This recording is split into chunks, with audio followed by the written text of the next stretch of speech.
여러분 안녕하십니까? 바쁘신 가운데 제3회 열린시민 환경교육 아카데미에 참여해 주신 여러분께 감사의 말씀을 드립니다. 저는 오늘 행사의 진행을 맡은 부산대학교 환경교육센터 남윤경 교수입니다. 저희가 지난 이틀 동안 1회 자연순환, 또 2회 부산의 자연환경, 특히 이제 국가지질공원에 대해서 말씀을 나누었고요. 오늘은 3일째로 마지막 주제인 연안 환경과 생태계 보전에 대한 주제로 진행을 해보려고 합니다. 3일 동안 연속적으로 진행된 저희 열린시민 아카데미, 환경교육 아카데미에 참여해 주신 여러분께 많은 감사의 말씀을 드립니다. 먼저 오늘은 해양 생태계에 관해서 주제를 다루면서 이제 해양 생태계 전문가이신 부경대학교 생태공학과 최창근 교수님 먼저 모셨습니다. 예, 감사합니다. 네. 반갑습니다. 다음으로 부산 환경단체 드림오션 네트워크를 운영하고 계시는 김태희 대표님 모셨습니다. 감사합니다. 네. 반갑습니다. 네, 그리고 마지막으로 쓰레기 줍는 남자, 일명 이제 쓰줍남으로 2020년부터 유튜브 크리에이터로 활동하고 계시는 손동혁님께서 함께 해주셨습니다. 안녕하세요. 네, 감사합니다. 오늘도 1회, 2회에 이어서 아주 흥미로운 주제로 부산의 환경에 대해서 저희가 알아보고자 합니다. 오늘 순서는 먼저 특강을 진행하고 그리고 이제 패널 분들의 지정 토론 후에 시청자분들의 질의응답이 있을 예정입니다. 실시간 강의 중에 궁금한 사항이 있으시면 유튜브 채팅창을 통해서 남겨주시면 저희가 이제 함께 토론하는 시간을 갖도록 하겠습니다. 그럼 지금부터 부산 연안 오염의 현황 그리고 생태계 보전에 대해서 부경대학교 최창근 교수님께서 강의를 해주시겠습니다. 감사합니다.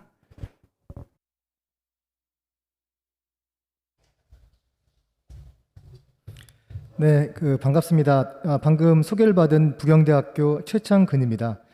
저는 오늘 여러분들에게 우리 이 연안의 중요성 그리고 바닷속에 살고 있는 해조류와 이런 해양 생물들이 구성하고 있는 해양 생태계의 중요성을 말씀드리고 싶고요.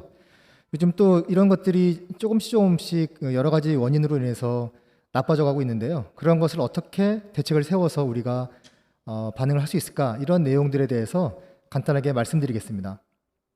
자, 그러면 슬라이드를 보면서 같이 말씀을 드리겠습니다. 제가 오늘 말씀드릴 내용의 제목은 연안오염과 해양 생태계 보전입니다. 여기 보시면 다들 아시겠지만 우리 오륙도 사진이거든요. 굉장히 이쁘죠? 근데 저렇게 깨끗하고 이쁜 육지와는 다르게 바닷속에 들어가 보면 우리가 모르는 세상들이 있다는 것을 지금부터 말씀드리겠습니다. 자, 일반적으로 이제 해조류를 좀 설명드릴 건데요. 해조류는 육상에 있는 이런 나무들과 비슷하게 그 1차 생산을 하는 그러니까 그러한 식물입니다. 그래서 해양의 1차 생산자라고 부르고 있고요. 최근에 우리가 지구온난화라든지 이러한 것의 주범이라고 알려져 있는 이산화탄소를 흡수해서 산소를 발생할 수 있는 아주 좋은 식물입니다. 그래서 탄소 배출권으로서의 가능성도 가질 수 있고요. 또 최근에 블루카본이라고 하는 탄소를 저장시킬 수 있는 그러한 흡수원으로서 기대가 높기 때문에 점차 이 연구를 많이 해갈 필요가 있다고 생각합니다. 그리고 또 이러한 해조류는 해조류 자체의 유용물질을 제공해서 우리가 많은 생리활성물질이라든지 그래서 의약품이라든지 이런 것을 만드는 데 활용하고 있고요. 또 이러한 생물양 자체를 바이오매스라고 하는데요. 이런 물속에 있는 해양 바이오매스로서의 활용 가능성이 높은데 이것들은 밑에 나와 있는 것처럼 최근에 이제 신재생 에너지, 재생 에너지라는 얘기가 많이 나오고 있죠. 그래서 그러한 재생 에너지의 개발 및 생산에 활용될 수 있고요. 이것이 뭐 저탄소를 배출하기 때문에 녹색 성장이라든지 경제 창출의 원동력으로서 많이 추천되고 있는 것을 알 수 있습니다. 그래서 이런 해산식물의 중요성을 몇 가지만 언급해 보면요. 먼저 아까 그 생산력, 바이오매스라고 하는 생산력이 높기 때문에 우리가 많이 활용할 수 있는데요. 그런 것들 외에도 이러한 해조류는 물속에서 많은 영양염류들을 흡수합니다. 그래서 그 물을 깨끗하게 여과해주는 기능을 갖고 있어서 바이오 필터링이라고 하는 역할을 많이 해주고 있고요.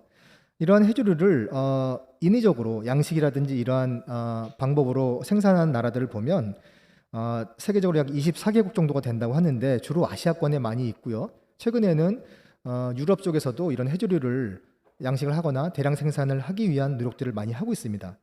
그래서 보통 이용되는 전 세계 해조류를 보면 약 400여 종을 부를 수 있는데요.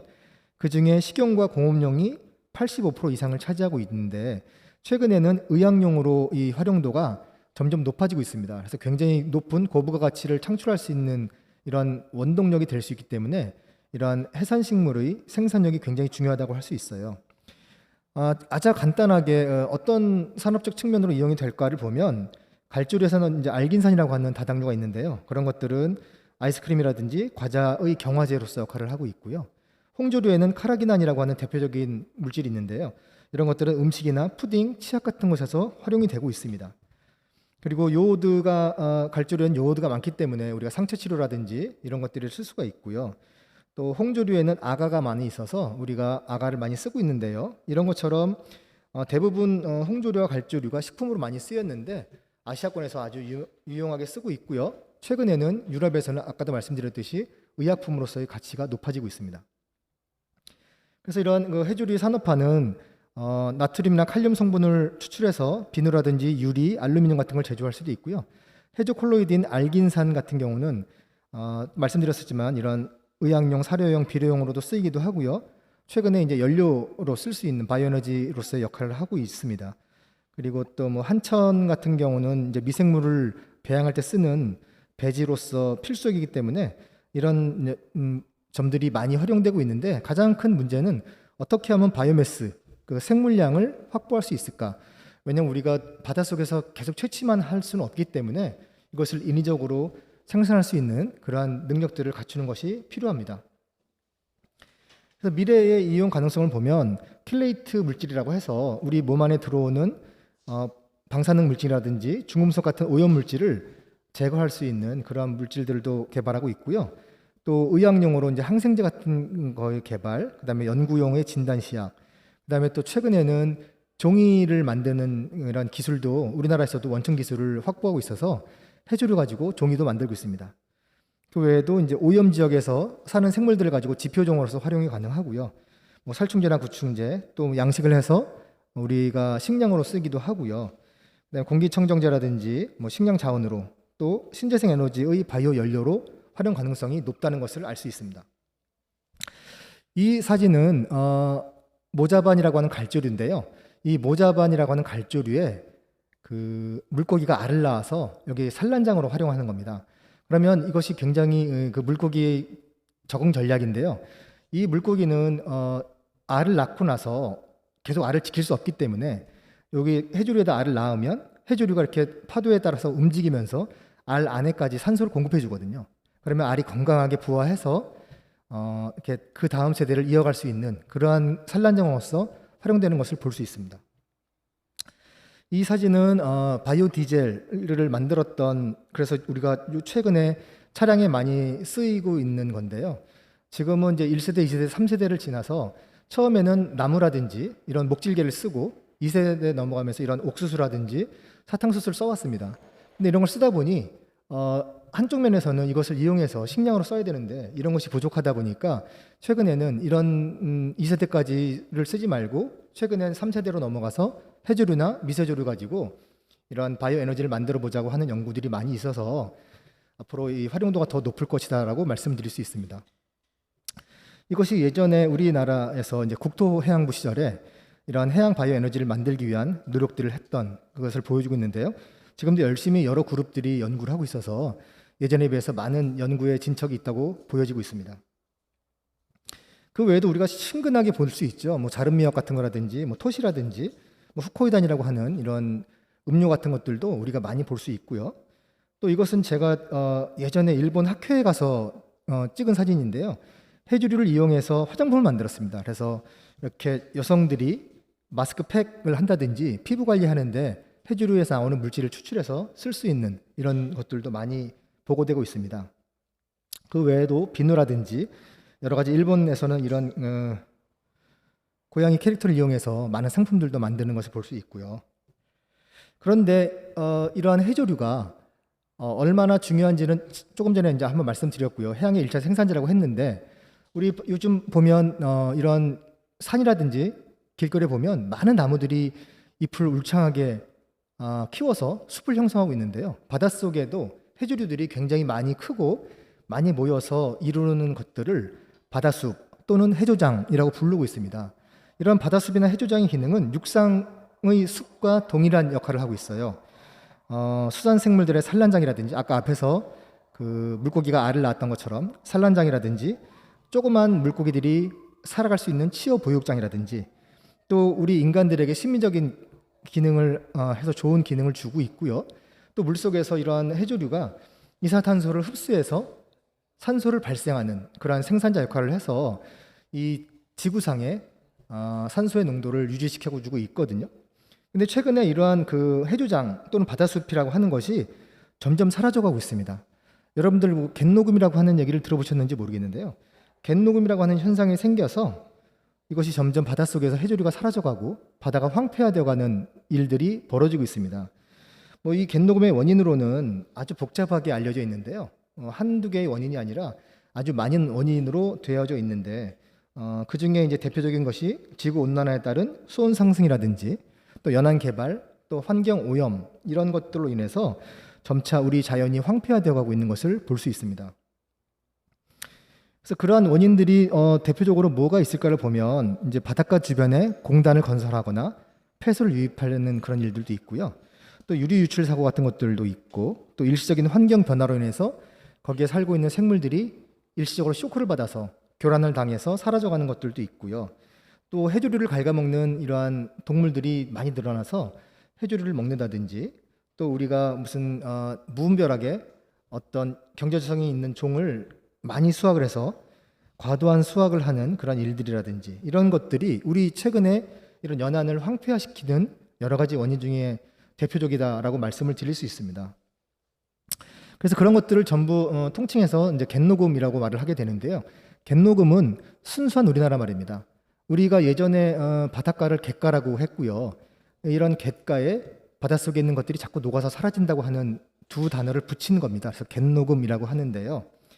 이런 갯녹음을 간단하게 말씀을 드리면 해안의 안반지대에 생태학적이나 인위적인 원인에 의해서 해조류가 탈락하거나 죽거나 사라지는 그런 일들이 생기게 됩니다.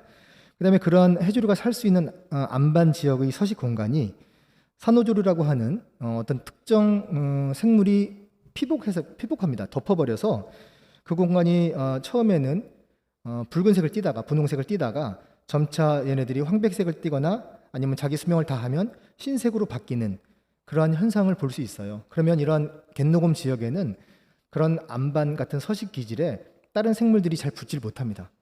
그래서 이런 것들이 크게 보면 인간한테까지 큰 불이익을 주기 때문에 이런 것들을 모두 다 포함해서 갯녹음이라고 얘기를 하게 됩니다.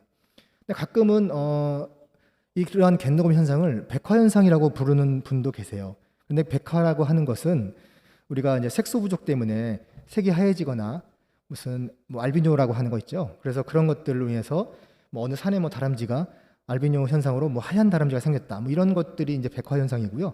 우리가 바다에서 보는 이러한 것들은 갯녹음이다라고 하는 우리나라 순수한 말이 있다는 것을 알아주셨으면 좋겠습니다.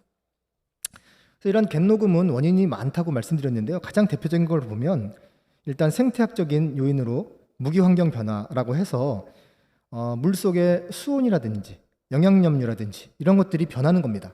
점차 해수온이 상승하면서 고수온이 되다 보면 그 해역에 살고 있는 생물들이 변화를 겪게 되거든요. 그래서 이러한 변화를 볼 수 있고요. 또 일시적인 환경 변화, 뭐 화산 폭발이라든지 홍수에 의한 대량 담수의 유입.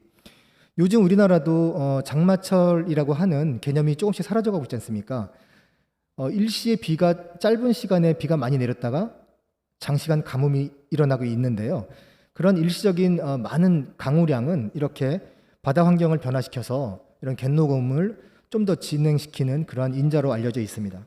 그 다음에 생물끼리 아까 해조류를 먹는 이런 생물들이 많이 늘어난다든지 또 산호조류라고 하는 서로 생물 간의 경쟁에서 우위를 얻는 산호조류들이 많아지면서 우리 바다가 좀 황폐화되는 것을 알 수 있습니다.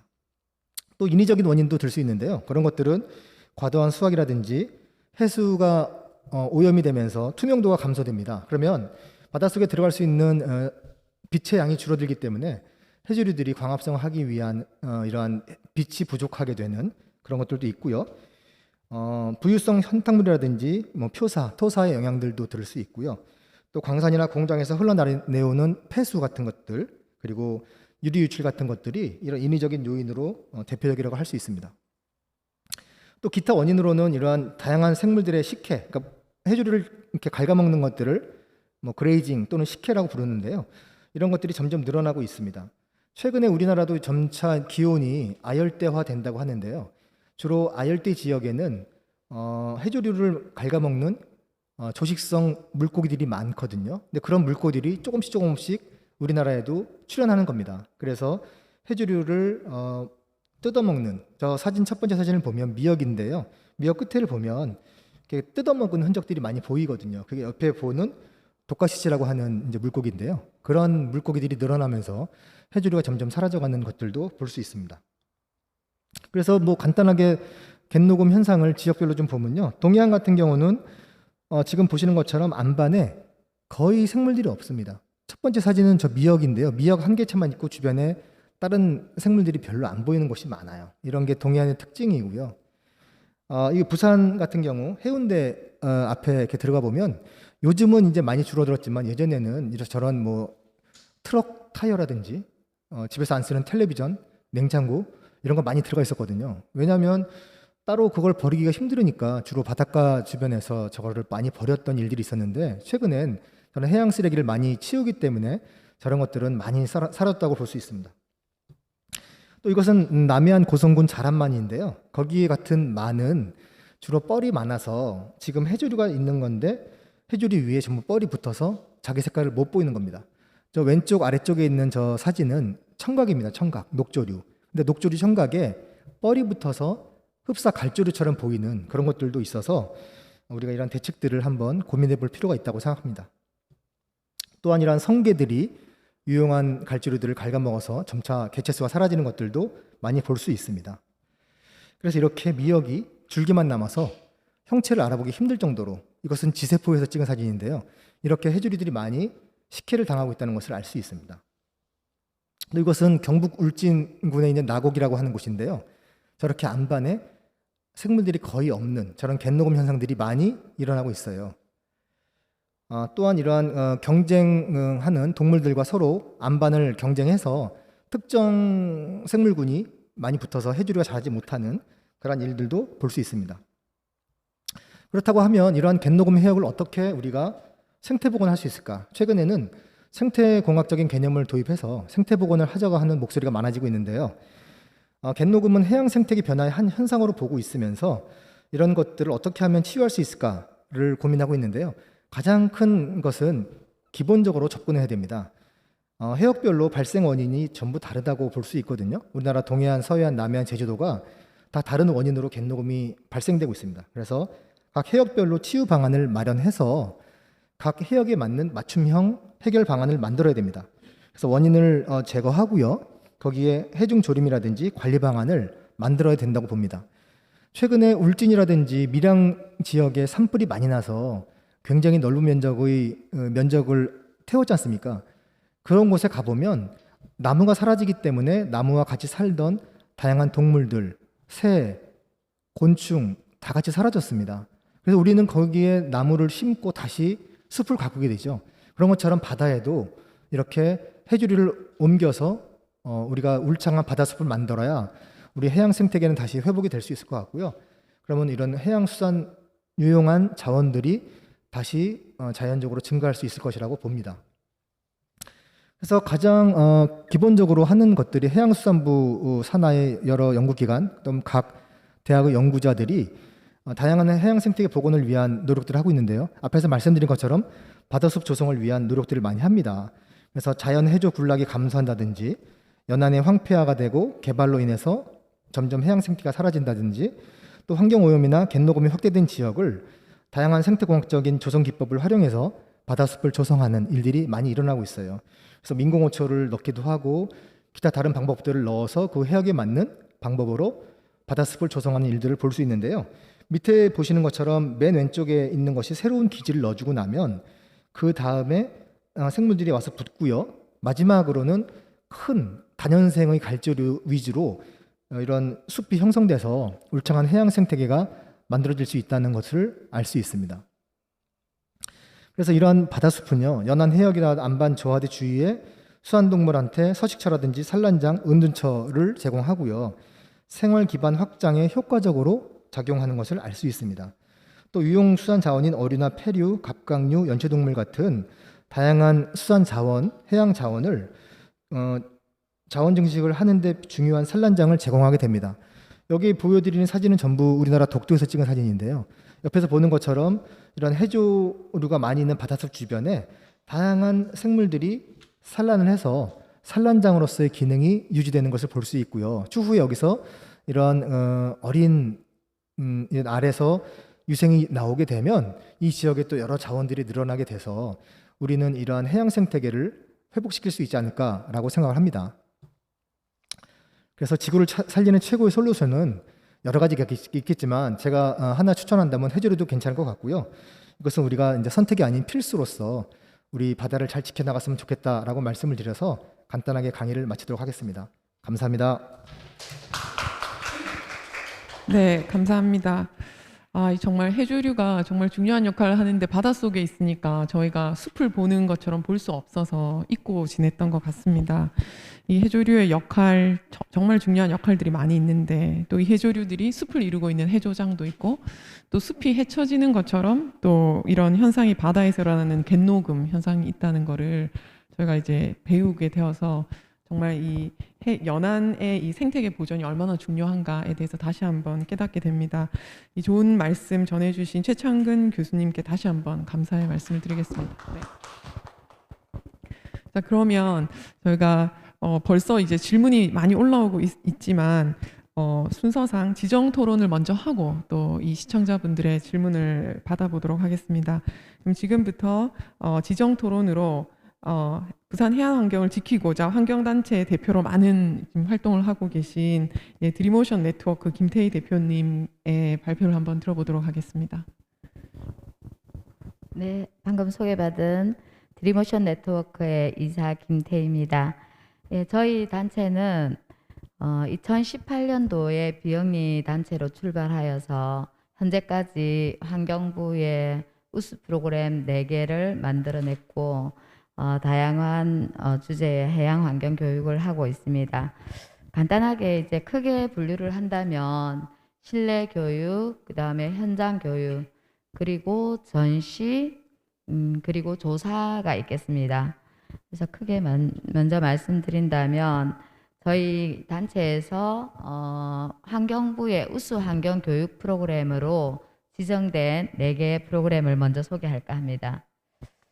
2019년도에 처음으로 지정된 해변의 플라스틱 넌 어디서 왔니라는 프로그램은 초등 고학년부터 중등생까지를 대상으로 하고 있고 4차시 프로그램으로 이론 그 다음에 현장 체험에서 ICC 카드를 가지고 국제연안 정화 활동을 하고 주변의 생물들을 관찰하고 다음 현장 체험에서는 미세 플라스틱 조사를 했습니다. 그래서 학생들이 실제로 자기 지역에 어떤 생물이 살고 있고 어떤 쓰레기가 있는지 몸으로 체험하고 그것을 이제 마지막 4차 시에서는 실내에서 다시 자기들이 배웠던 것을 표현하고 홍보 캠페인을 할 수 있는 그런 자료들을 만들어서 학교 친구들과 공유하고 방송에도 교내 방송에도 내보내고 이런 프로그램으로 진행하고 있고요. 그 다음에 2020년에 지정받은 어서와 부산바다는 처음이지라는 프로그램은 부산 친구들이 부산바다에서 잘 모른다는 거죠. 그래서 부산의 유명한 해수욕장 그리고 부산의 수산업 어떻게 진행되고 있는지 그리고 부산의 해양 역사는 어떤 것들이 있는지 이런 내용을 담았습니다. 그리고 마지막 시간에는 부산에 굉장히 어묵이라는 게 유명하지 않습니까? 부산 어묵이. 그래서 친구들이 직접 부산 어묵을 다양한 생물 모형으로 만들어서 그 자리에서 먹는 그런 체험을 하는데 너무 행복해합니다. 그리고 이제 놀며 배우는 클린 에너지 교실이라는 프로그램이 있는데 사실 해양과 기후 변화는 떼내야 뗄 수 없지 않습니까? 그래서 부산에서 처음 저희가 클린 에너지과에서 지원을 받아서 했던 프로그램인데 이것 역시 4차시 프로그램으로 기후 변화와 그다음 두 번째는 해조류와 기후, 그다음에 해양과 연관돼서 공부하고 세 번째는 홍보 캠페인을 할 수 있는 피켓이나 이런 것들을 만들고 친구들이랑 토론도 하고 그리고 자전거 발전기와 그다음에 전기 줄넘기가 있습니다. 그래서 친구들이 직접 뛰면 뛰는 만큼 그곳에 전기가 모아져서 작은 손 선풍기를 돌릴 수 있다든지 핸드폰을 충전할 수 있다든지 이런 프로그램으로 얼마나 전기가 만들기가 힘든지 그리고 또 전기의 원리가 어떻게 이용되는지 이런 것들을 구체적으로 과학적으로 할 수 있는 프로그램이고 마지막에는 바다에 가서 바다 환경도 체험하면서 바다를 찾아온 관광객이나 지역 주민들에게 홍보를 하는 그런 프로그램입니다. 그래서 이 프로그램은 사실 지난해에 저희가 어떤 프로그램을 했냐면 저기 태백 바로 밑에 안동 아주 골짜기에 있는 바로 저기 뭐지? 그 학교가 생각이 안 나는데 아무튼 그 학교의 산골 학교입니다. 그래서 거의 학생이 많이 없고 그런 교육을 받을 기회가 없었는데 전교생을 대상으로 저희들이 중학생이에요. 그리고 그 주변에 바로 낙동강을 오염시키는 그런 기업이 있는 곳의 학생들인데 그 친구들이 부모님은 비록 그곳에 다니시지만 본인들이 이런 교육을 받음으로 해서 앞으로 어떻게 삶의 방향을 나아갈 것인가에 대해서 고민할 수 있는 기회를 제공했었습니다.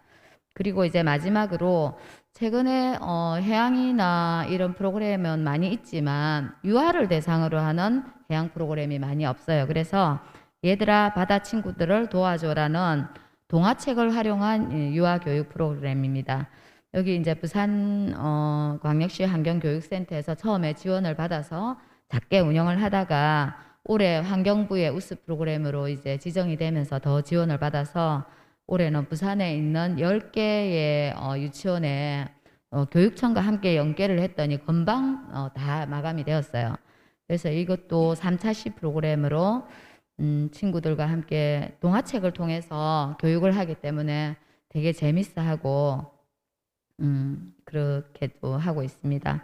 그리고 이제 한 가지 주목할 만한 건 저희 단체가 있는 북구는 바다가 없습니다. 그런데 북부교육지원청에서 바다로 미래로 한 걸음 더라는 주제로 저희 단체에 의뢰를 해서 지난해에 50개 학교, 이번에 38개 학교에 3차시 수업의 한 대상, 그래서 이 바다가 없지만 가까이에서 바다 수업을 하고 현장에 나가서 체험도 할 수 있고 정화 활동도 하는 그런 프로그램으로 지금 자리 잡고 있습니다. 그리고 이제 저희 단체가 조금 많이 알려지게 된 경위는 전시를 많이 합니다. 그래서 처음에는 보수를 전혀 받지 않고 우리가 무조건 참여를 해서 많이 알려야 되니까 그런 프로그램들을 바다 쓰레기를 직접 주워서 작품을 만들고 여행 가방을 만들고 해서 전시를 많이 했는데 지금은 굵직굵직한 행사에서 저희 단체를 초대하고 있습니다. 특히 지지난해에 국제해양영화제가 부산에서 열렸습니다. 이때 이제 전시를 하고 올해는 조금 더 크게 한다고 저희에게 자문도 구하고 아시다시피 올해는 2022년 국제해양 컨퍼런스가 우리나라에서 열립니다. 9월 달에. 예, 이때도 아마 저희 단체도 참여하고 또 민간단체들이 뜻이 있는 단체들은 함께 참여하고 그 다음에 국제해양영화제도 여기에 함께 한다면 부산에 어차피 부산이 영화도시니까 이런 부분에 굉장히 의미 있을 걸로 생각합니다. 그리고 저희 단체는 지금 현재 국가에서 이루어지는 국가해안 쓰레기 모니터링을 곳을 하고 있는데 저희 단체가 4곳을 하고 있습니다. 울주군 나사리, 기장 일광해수욕장, 그리고 해양대학교 안에 자갈마당이 있습니다. 거기랑 그 다음에 가덕도에 동선 방파제라고 해서 이곳은 정말 많은 쓰레기들이 몰려오는 곳입니다. 그래서 꾸준히 국가에서 데이터를 만들어내서 지금 거의 20년이 다 돼가고 한 나라에서 그 똑같은 사이트를 거의 같은 시기에 또 이렇게 조사를 하는 데이터가 전 세계에서 드물어요. 그래서 우리나라가 지금 현재로서는 해양 쓰레기 조사 부분에 있어서는 아마도 전 세계에서 10위 안에 들 거라고 생각하고 이런 일들이 이제 민간이 함께 해야 되고, 그래서 저희는 이런 프로그램들을 실제로 학생들과 함께 미세 플라스틱 조사 활동이라든지 그 다음에 휴대폰 앱을 이용한 클린스웰이라는 프로그램을 이용해서 직접 그 자리에서 주우면 터치를 하면 숫자가 올라가고, 그러면 다 청소가 끝나면 청소 시간이 얼마인지, 그 다음에 몇 개를 주웠는지, 종류가 뭐가 담배꽁초가 5개, 비닐이 6개 이런 식으로 구체적인 데이터가 나옵니다. 그래서 이 데이터를 우리가 굳이 미국 오션 컨서버시로 보내지 않아도 그곳에서 거기에서 데이터를 다운받아서 한국의 부산의 다대포에서는 몇 월 며칠 날 어떤 쓰레기가 얼마만큼 나왔는가를 알 수 있는 이런 좀 과학적인 교육을 하고 있습니다. 물론 쓰레기를 그냥 주우면 빨리 주울 수 있겠죠. 그렇지만 우리가 쓰레기를 줍는 이유는 청소의 목적도 있지만 사실은 이런 데이터를 가지고 여기에 왜 이런 쓰레기가 많이 나오는지 알아야 그것을 줄일 수 있고 그 줄일 수 있는 정책을 세울 수 있기 때문에 학생들에게 저는 그걸 강조하거든요. 그런 프로그램을 하고 있습니다. 그리고 이제 부산은 알고 보면 정말 다양한 조간대를 가지고 있어요. 그래서 현장 체험도 얼마 전에 교육청에서 연락이 왔었는데 모래 조간대, 그 다음에 암석 조간대, 펄 조간대 이렇게 해서 그 부산의 명지 쪽으로 가면 갯벌이 있고, 그 다음에 이기대나 송도나 그 다음에 또 오륙도나 이런 곳은 암석 조간대가 있습니다. 그래서 그런 곳에 생물들이, 또 다대포는 모래 조간대 있고 생물과 식생들이 다 다양하기 때문에 이런 것들을 우리 부산에 있는 친구들이 좀 더 많은 경험을 하고 이렇게 할 수 있는 그 기회를 많이 노력하려고 하고요. 저희 단체는 일주일에 한 번씩 줌을 통해서 동아시아 바다 공동체 오션이라는 곳에서 실시하는 줌을 통해서 국제 논문 연구도 같이 하고 있고, 그 다음에 또 해양 환경 교육을 어떻게 할 건가에 대한 그런 스터디도 꾸준히 하고 있습니다. 그래서 제가 생각할 때는 해양 환경이, 우리 부산이 해양 환경을 가지고 있고 해양 항구 도시라고 하지만 실제로 숲이나 기후나 이런 것에 비해서 해양 환경 교육은 많이 미미합니다. 공공기관과 연계해서 하는 그런 교육들이 있긴 하지만 조금 더 활성화시켜서 민간 그리고 교사, 그리고 또 이런 훌륭하신 교수님 이런 분들이 함께 어우러져서 다양한 프로그램도 개발하고 조금 더 적극적으로 해야 되지 않을까, 그런 생각이 듭니다. 예, 이상입니다. 네, 감사합니다. 드림오션 네트워크 김태희 대표님께서 이제 여러 가지 그 환경교육 활동, 특히 이제 해안과 그 연안에 관해서 프로그램을 만드시고, 또 이제 민간단체로서 또 여러 뭐 국제해양학회나 뭐 국제해양영화제 같은 그런 곳에 이제 대표로 참석도 많이 하시고, 또 민간단체에서 어떻게 이 해양에 관련해서 환경 보존을 위해서 활동하고 있는지를 이렇게 표시하시고 드러내시는다는 측면에서 아주 이제 의미가 큰 것 같고, 저도 이제 들으면서 부산 연안이 얼마나 소중한 자원인가 부산 시민들에게 그런 생각을 하게 됐습니다. 또 그런 의미에서 마지막 저희가 지정 토론자로 모신 분이 손동혁 님인데 쓰레기 줍는 남자로 좀 유명하시죠. 그래서 실제로 이제 연안에서도 쓰레기를 많이 주우셨을 텐데 경험 들으면서 얼마나 이제 어떤 심각한 상황이 있는지, 또 우리가 어떻게 실천할 수 있는지 생각해 보는 시간을 갖도록 하겠습니다. 네, 안녕하세요. 저는 그 유튜브 쓰레기 줍는 남자로 활동하고 있는 수줍남 손동혁입니다. 일단 시작에 앞서서 제가 교수님들이라든지 이사님들이라든지 또 이 부산 환경을 사랑하시는 모든 분들을 대신해서 감사의 말씀을 좀 드리고 싶고요. 저는 환경에 대해서 정말 너무 광범위하기 때문에 전문적인 지식은 아니지만 시민으로서 실천함으로써 느낀 점 그런 거를 몇 가지 좀 말씀드리고자 합니다. 혹시 이제 유튜브 방송 실시간으로 보고 계신 분들이 막 댓글도 많이 남겨주고 계시던데 궁금한 거 많이 남겨주시고 여기 또 이벤트도 하고 있네요. 예, 이런 참여도 많이 해주시면 좋을 것 같습니다. 왜냐하면 제가 온 이유가 또 이런 구독하기 이런 것도 한번 누르면 좋잖아요, 여러분. 예, 환경을 사랑하시는 분들은 밑에 구독하기 한번 눌러주시면 좋을 것 같아요.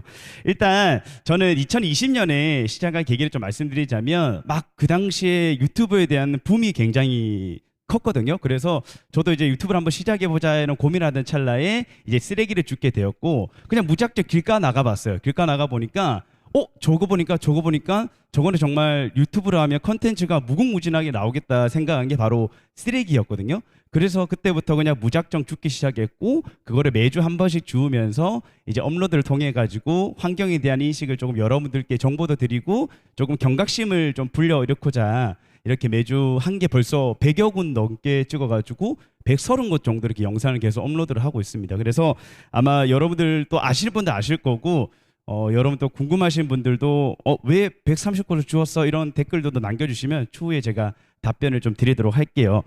일단 제가 여러 군데 막 대마도부터 시작해가지고 강원도까지 막 진짜 엄청나게 많은 곳을 돌아다니면서 쓰레기 주웠거든요.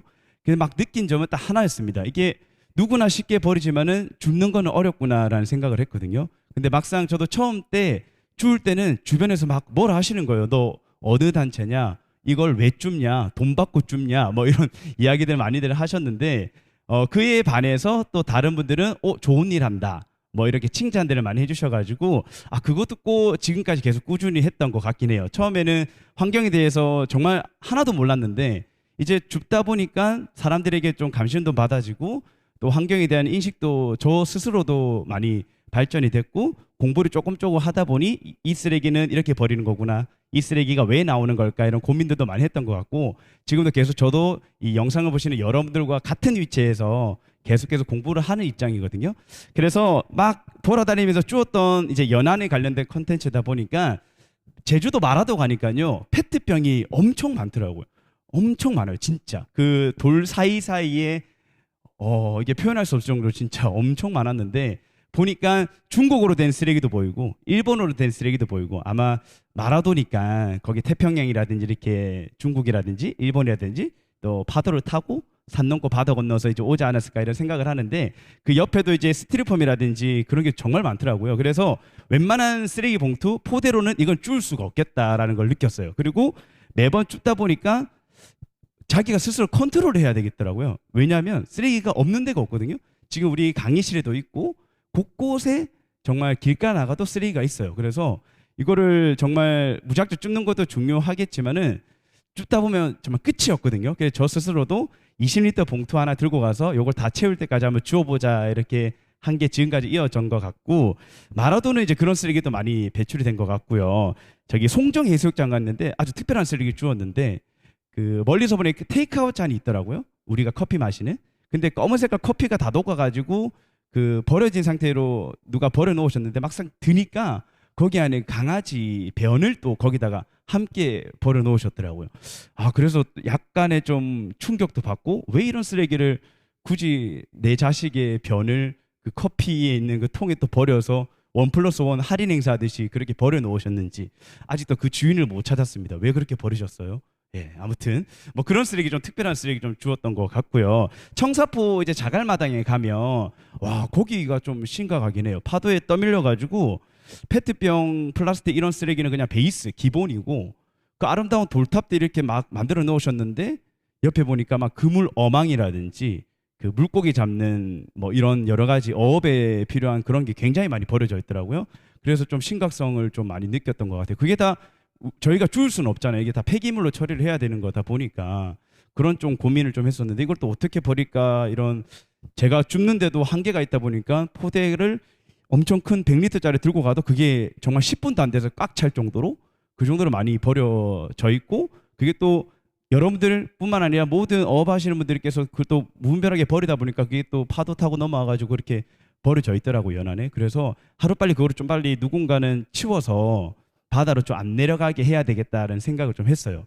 그게 좀 필요할 것 같고요.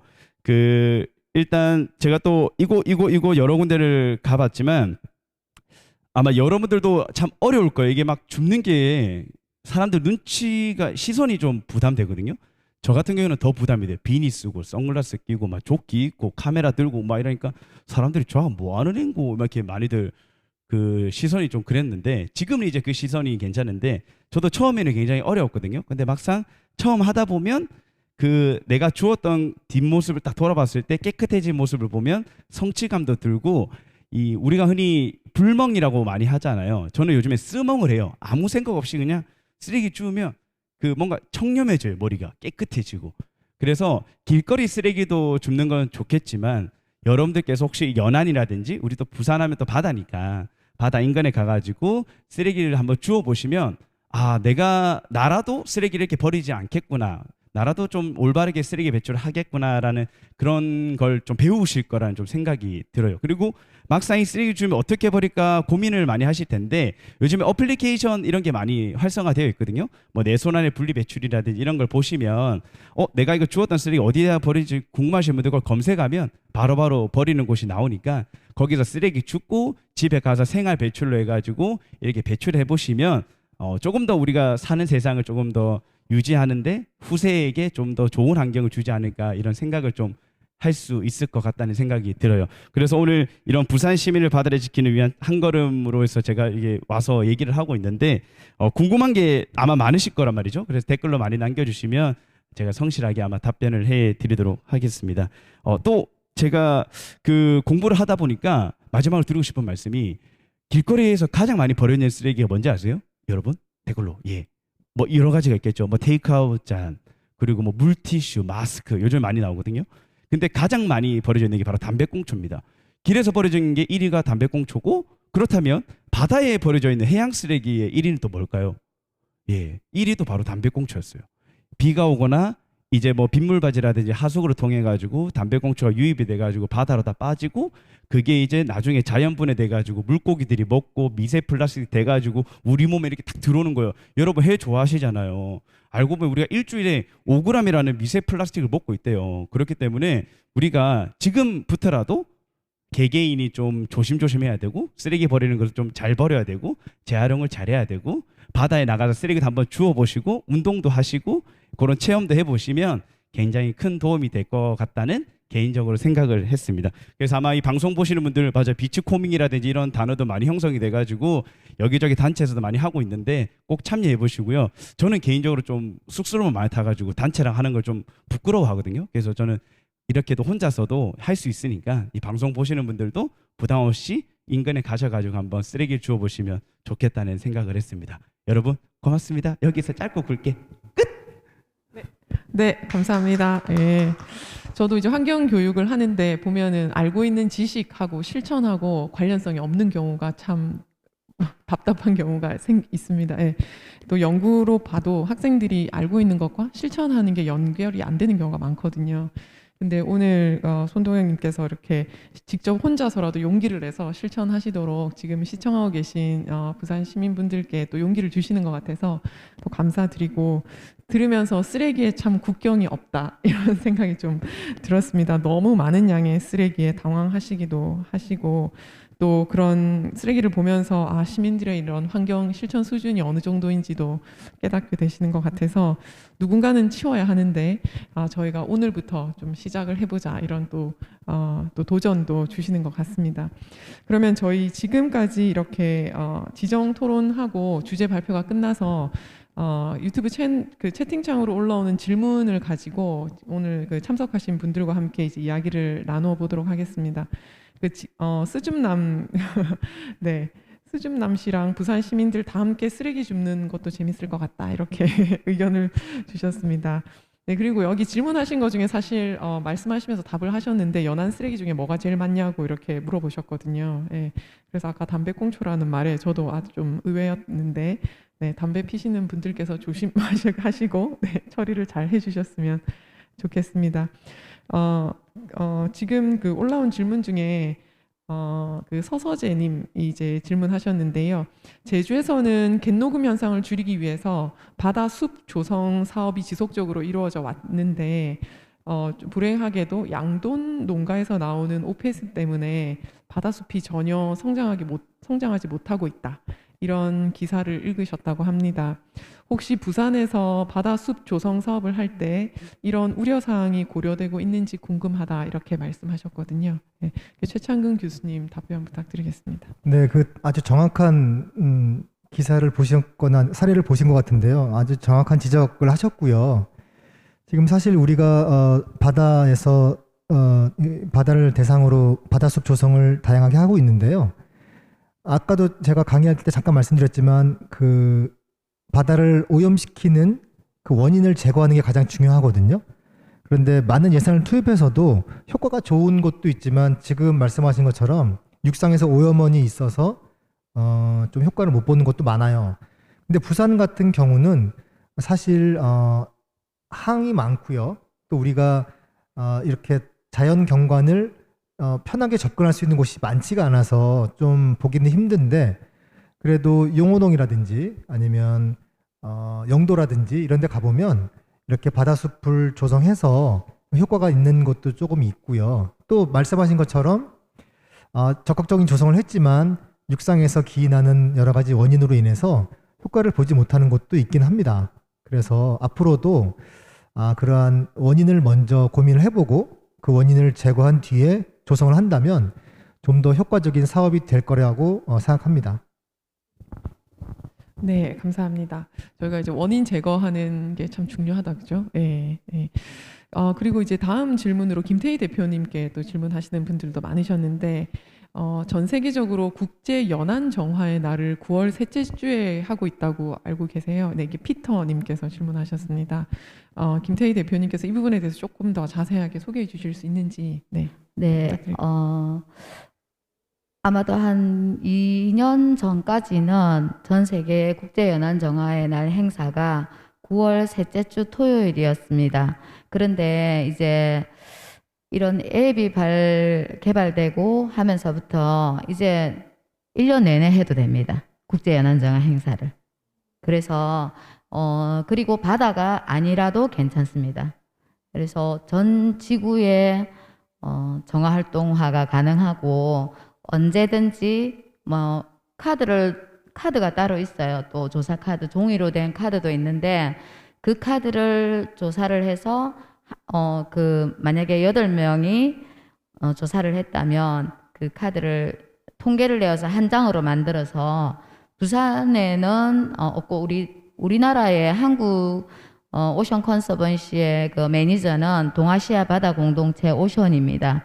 그래서 그쪽으로 메일을 보내면 거기에서 오션 컨서번시 미국으로 보내져서 전 세계 데이터가 나오고 아니면 최근에는 그 휴대폰 앱에 클린스웰이라는 앱이 있습니다. 그 앱을 다운받아서 한글 버전도 나왔어요. 이제 한국인들이 많이 사용하니까. 그래서 한글 버전을 다운받아서 본인이 수시로 혼자서도 해도 되고 여럿이 해도 되고 아니면 자기 단체를 만들어서 해도 되고 이렇게 해서 그냥 터치해서 올리기만 하면 오션 컨서버시에서 그 자료를 다운을 바로 받아요. 그러니까 이제는 굳이 9월 셋째 주 토요일을 지킬 필요가 없습니다. 네, 네 그렇습니다. 네, 감사합니다. 그래서 저희가 매일매일 이렇게 실천할 수 있도록 어플리케이션 통해 가지고 또 이런 쓰레기 관련한 것들을 이제 올리고 이거를 데이터화해서 또 사용한다고 하니까 학생들도 참여를 쉽게 하실 수 있을 것 같습니다. 또 이게 스줍남님 말씀을 듣다 보니 저도 바다에 쓰레기를 주우러 한번 가고 싶다는 생각이 든다고 하셨는데요. 저처럼 생각하는 사람들에게 쓰레기 줍기를 잘할 수 있는 꿀팁을 알려주세요. 복장이나 도구, 뭐 처리 방법 이런 것 좀 말씀 부탁드리겠습니다. 네, 꿀팁이라고 하면 딱히 없는 것 같긴 해요. 그냥 나가서 주우시면 됩니다. 근데 저는 참 그게 애매하다는 게 뭐냐면 쓰레기 줍는 행사들을 굉장히 많이 하거든요, 요즘에. 그러면 비닐, 뭐 친환경 비닐이다 이런 거 자연 분해된다 이런 비닐 사가지고 많이들 하시고 그리고 뭐 장갑도 일회용으로 그 다 목장갑이라는 게 사용을 하시거든요. 찌개도 마찬가지고요. 일단 그런 것부터 하나하나가 벌써 일단 어떻게 보면 쓰레기를 우리가 만들고 있는 거기 때문에 너무 심오하게 막 들어가면 좀 문제가 될 수 있고 좀 고민을 좀 해봐야 되는 부분이지만 저 같은 경우에는 찌개는 일단 안 쓰고 고무장갑 같은 경우에는 계속 쓸 수 있거든요. 그래서 그거를 이제 씻어가지고 쓰거나 뭐 이렇게 진행을 하고 있고 그 연안가 같은 데 가는 그 비닐봉투를 들고 가면 다 찢어져요. 웬만한 어망이라든가 넣으면 찢어지니까 포대를 들고 가셔가지고 좀 넣으시면 조금 더 수월하게 바다 쓰레기를 좀 줍지 않을까 하는 생각이 들긴 해요. 그리고 저는 계속 핸드메이드로 막 줍거든요. 주변 사람들이 너 왜 찌개 안 쓰냐 이렇게 말을 하시던데 이 맨손으로 그 쓰레기 줍잖아요. 거기에 대한 약간 좀 손맛이랄까? 막 그런 게 좀 있습니다.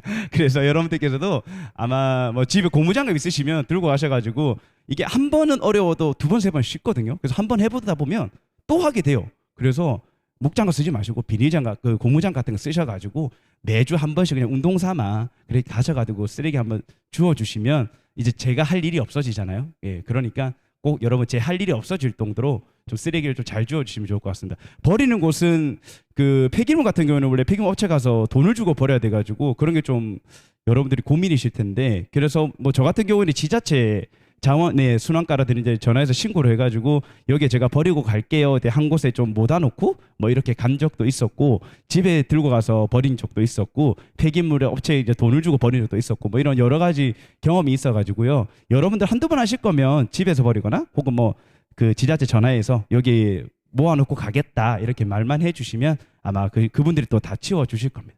도전하세요, 여러분. 지금 당장 나가세요. 네. 네, 감사합니다. 그리고 이제 질문 중에 이게 갯녹음의 원인이 사실 인위적인 것도 있는데 기후 변화도 인위적인 요인이 많이 작용하잖아요. 그래서 이제 기후 변화와 또 수온 상승 이런 것들이 다 상관이 있을 것 같습니다. 그래서 이제 블루님께서 질문하셨는데 최근 기후 위기와 갯녹음이 어떤 상관관계가 있는지 또 실질적으로 이런 인위적 원인을 막기 위해서 우리가 어떤 것을 할 수 있을지 질문하셨습니다. 네, 최근 우리나라가 전 지구적으로 마찬가지지만 기후 이제 변화를 맞고 있지 않습니까? 그러면서 기후 변화가 생기면서 이 원인이 이산화탄소도 아까 말씀드렸는데 이산화탄소의 양이 점점 늘어나고 있어요. 그런데 이산화탄소는 바닷속에 굉장히 잘 녹아 들어가거든요. 그렇다고 하면 바닷속에 이산화탄소의 양이 많아지게 되면 바다의 pH도 높아지게 되고요. 또 바다에서 이산화탄소를 가지고 뭔가 활용하는 생물들이 너무나 양이 많아져 버리니까 자기가 제 기능을 못 합니다. 그래서 점점 바다의 환경이 안 좋아지게 되고요. 그것이 계속 원인이 되면서 갯녹음으로 진행되고 있고요. 최근에는 굴이나 조개 같은 임해패들이 폐각을 잘 못 만든다는 보고도 있어요. 너무나 이산화탄소 농도가 높아져 가지고. 그래서 이러한 그 기후 변화가 바닷속에도 큰 변화를 일으키고 있다는 것을 알 수 있습니다. 네, 감사합니다. 그 기후 위기가 그죠 저희가 느끼는 이런 정말 공기 중에서 일어나는 일이 아니라 바닷속 생태계에도 이제 직접적으로 영향을 끼치고 그런 아까 말씀하신 그 임해패가 그 산성도의 영향을 받아서 처음에 그 형성될 때 영향을 받는다고 저도 들었습니다. 그래서 부산 시민들도 많이 즐기시지만 꼬막 같은 거 드시면서 얼마나 그 서해 연안의 갯벌이 중요한 천연 자원인지에 대해서 저희가 모르고 있는데 사실 이제 거기에 pH가 변화되게 되면은 그 임해패들이 못 생기게 되는 거죠. 그래서 그 바다의 pH 유지에 정말 이게 중요하고 기후도 직접적으로 또 연관이 되어 있고 이런 것들을 보면서 우리의 조그마한 실천이 더 중요하다는 그런 생각을 하게 됩니다. 그리고 지금 다른 분께서 또 질문하셨는데 그 해양 교육을 하시다 보면 그 김태희 대표님께 질문하셨습니다. 해양 교육 하시다 보면은 뭐 아까 여러 가지 주제로 하셨잖아요. 뭐 해변에 플라스틱이 어디서 왔니? 뭐 부산 바다는 처음이지? 뭐 이런 것도 하시고 또 유아 대상의 바다 친구들을 도와줘 뭐 이런 책으로 만드신 것도 있고 하셨는데 여기 이제 질문하신 분은 실제로 이제 이런 해양 교육을 하시는 분인 것 같아요. 그래서 경험을 통해서 봤을 때 사실 어떤 게 가장 중요한 주제가 될까 아이들에게 꼭 이거는 해양에 대해서 교육하시고 싶다 하는 게 있으면 말씀해 주시면 감사하겠습니다. 네, 아주 어린 친구들에게는 바다 생물을 더 많이 강조를 하고 그러면 그 생물이 본인들이 너무 사랑하고 소중하고 이랬는데 그 친구들이 이제 바다 쓰레기 때문에 피해를 입는다든지 이런 상황이 되면 이제 그것을 안타까워하고, 그러니까 어릴 때부터 그런 교육이 정말 필요하고, 제가 생각할 때는 학부모와 함께하는 교육이 더 중요한 것 같아요. 아이는 학교에나 뭐 유치원에서 배워왔는데 부모님은 아무렇게나 버리는 경우도 있고, 우리가 왜 신호등 건널 때 엄마는 신호가 안 바뀌어도 손잡고 뛰어가듯이 예, 그런 경우가 있어요. 그래서 정말 세대별 교육이 정말로 필요한 것 같고, 청소년 시기에는 사실은 생물도 별로 관심이 없고 사춘기다 보니 쓰레기는 더 지겹고 이래요. 그래서 그런 친구들에게는 체험을 많이 해서, 체험을 통해서 그 친구들이 직접 체험을 하고 직접 조사도 하고 분류도 해보고, 우리가 미세 플라스틱 체험을 만약에 하게 되면 그 한 시료들을 다시 교실에 들고 와서 예, 플라스틱이라도 경질, 발포, 필름, 섬유 이런 식으로 나누어지거든요. 그리고 크기에 따라서도 나누고, 예, 그렇게 하면서 학대경을 통해서 디지털 마이크로스코프하고 그 컴퓨터나 아니면 자기들의 휴대폰으로 연결해서 보면 그 스티로폼이 떨어져 나간 자국들이 다 보여요. 그러면 굉장히 심각하다는 걸 느끼고 그런 교육을 통해서 조금 더 달라지는 것 같습니다. 그래서 예. 네, 말씀 감사합니다. 그 어린아이들은 어렸을 때 친근하게 느낄 수 있도록 생물과 또 친해지도록 또 학부모와 함께하는 교육 중요하다고 말씀하셨고, 청소년은 아무래도 이제 체험 교육이 중요하겠죠. 아까 말씀하신 것처럼 그렇게 폐기물로 만든 재활용된 어떤 네네네 그런 것도 되게 중요하다고 생각이 듭니다. 네, 좋은 말씀 감사드립니다. 그리고 이제 최창근 교수님께 다시 또 질문을 드리고 싶은데요. 아까 그 해양수산부에서 생태공학적 조성기법 이렇게 하셔가지고 실제로 이제 그 해조장을 만드는 경우도 있잖아요. 예. 그런데 실제 그렇게 만들어서 사용하는 우리가 그 해조장을 사용하는 그런 목적이 더 강한 건지, 그냥 자연을 이렇게 다시 보존하고 다시 회복시키는 목적이 강하신 건지, 우리가 계속 사용하다 보면 이게 오히려 더 훼손이 되지 않을까, 이런 궁금증도 있으시거든요. 네.